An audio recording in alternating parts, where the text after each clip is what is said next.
Well, being a typical debt investor, I have a very, very long memory. I was there in 1990, not in Credit Suisse. I was working in the industry when they did acquire First Boston, and the share price then was 16 euros. So, I mean, three odd Swiss franc now doesn't seem it's been a great ride. However, for debt investors, and this is kind of how we're thinking about this going forward. For debt investors, they have never had a problem. They've never defaulted on their debt. I don't expect them to do that going forward from here either, which means there are pockets of real value, I think, in Credit Suisse, where you could get 15, 16%. It's not without its risks, for sure. Clearly, they need to get their liquidity sorted out. I agree with the Saudi National Bank. Execution has to be perfect and it needs to be quick. And we have to be convinced this time, for the first time in 32 years, there are no underlying problems that are going to come to the fore that we don't know about already in a big sense. Yeah, it does feel like a real testing moment for the bank in terms of inflection points and how investors look to the years ahead.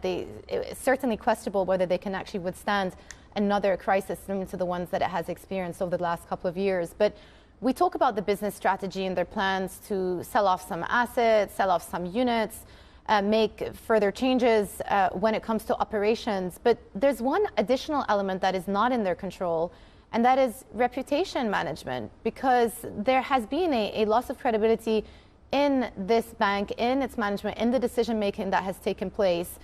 And I just wonder how easy it is going to be for them to restore the market credibility back in the bank again and restore customers' faith.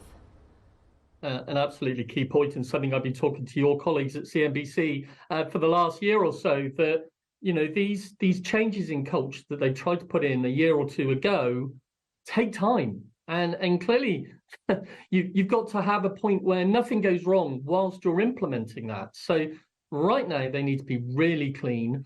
They need to be building that reputation back again, both in terms of their reputation around the Swiss private bank, which, I mean, amazing stuff they've done over that for the last 32 years that have gone wrong. So, yeah, I completely agree. Reputation is everything. And let's be clear, the Saudi National Bank coming in and helping right now is great.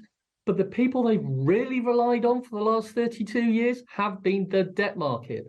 In many ways, it reminds me a little bit of Liz Truss.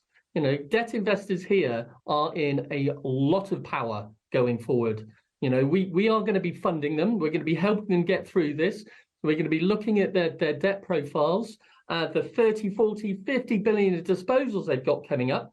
But there's also 35 to 40 billion of redemptions next year. So we remain absolutely key to this.